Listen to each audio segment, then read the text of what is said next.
So let's talk about Melissa here. If you were watching on March 27th, it's our Saturday morning live then, you met Melissa. Now, Melissa doesn't truly exist. She is a typical business owner, Amazon business owner, that's been working less than 2 years.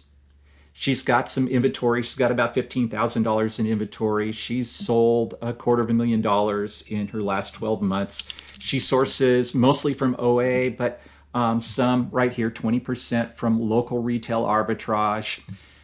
She has a full-time product researcher, and she sends most of her items to a prep center. She uses Inventory Lab and a repricer. So you're getting the point, right?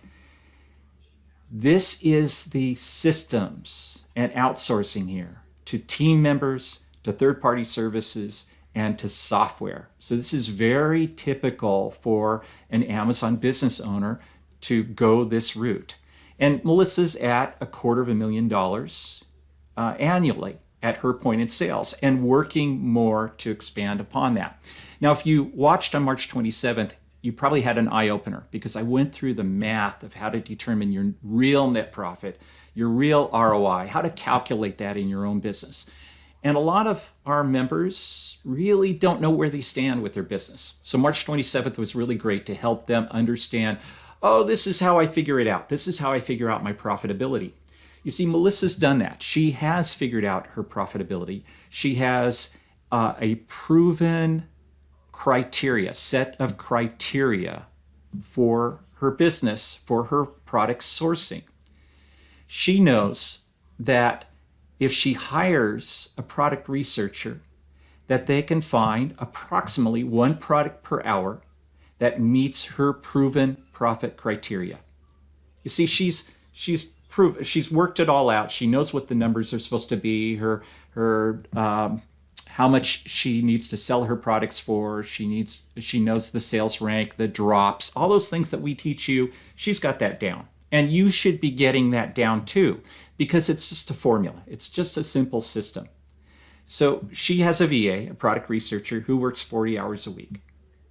Melissa selects at least 80% of those products from her product researcher. Now, 90% is really more typical, meaning that if your product researcher is working 40 hours a week and he or she is delivering one product per hour, that would be 40 products a week that they're giving you.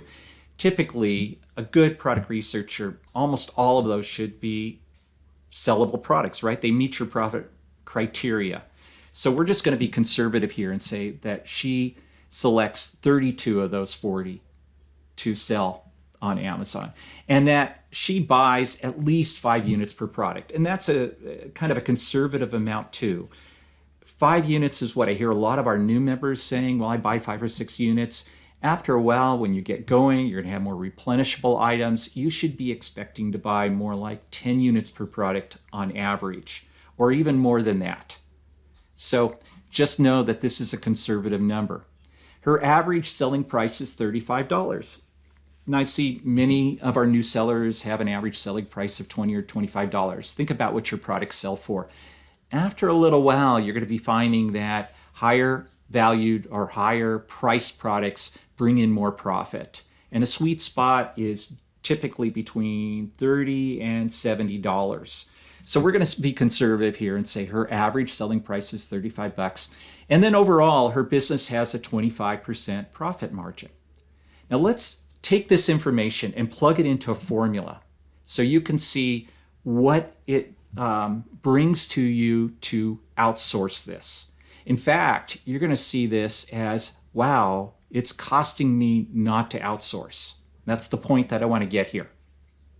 So let's create the product scaling formula. An experienced product researcher, VA, can find one product per hour that meets Melissa's profit criteria, right? That's the baseline. Her VA works 40 hours a week. This is the same information right here. So let's go through and create the numbers that go along with this.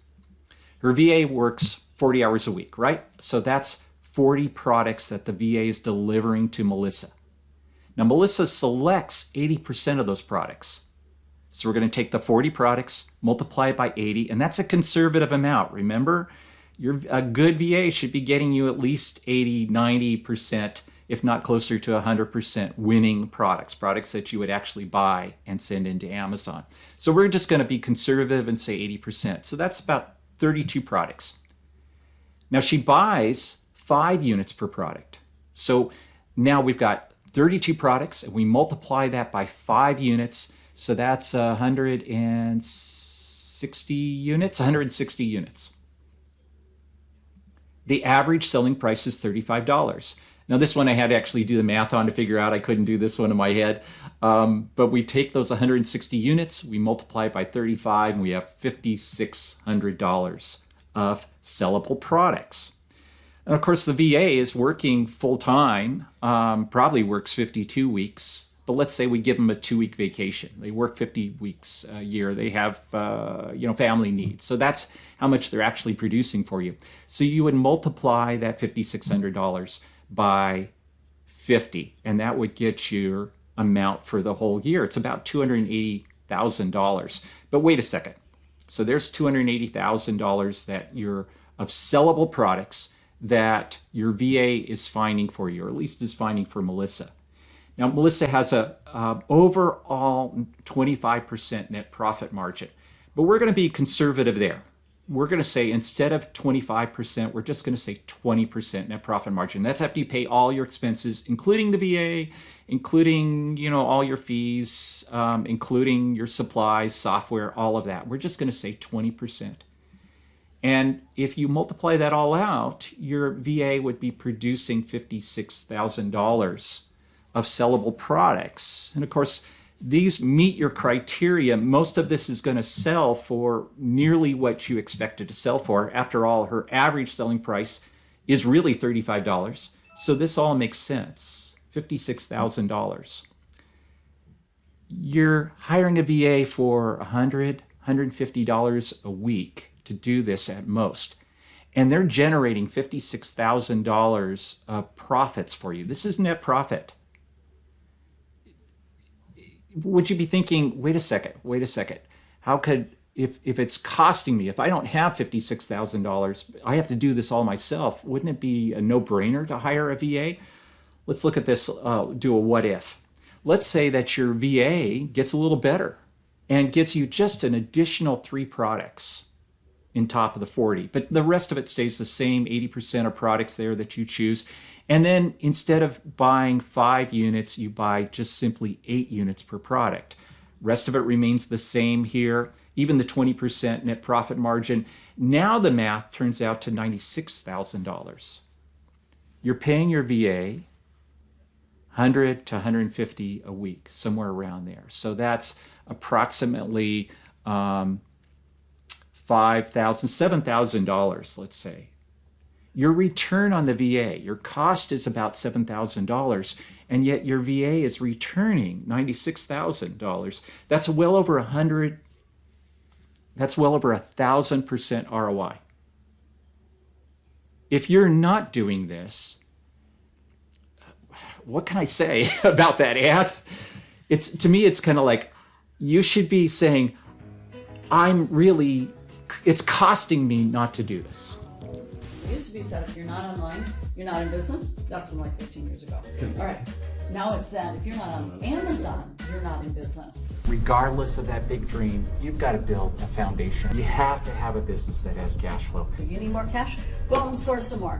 Shove those products into Amazon. What's going to spit out the other end is profit. It's that simple, isn't it? Then they start looking at it as, this really is a system. So how can I add more to my system? How can I start to scale this? That's why this is so integral, each pillar leading up sequentially to that long-term reliable business. These are the real assets then that somebody who wants to buy a business, this is what they look for.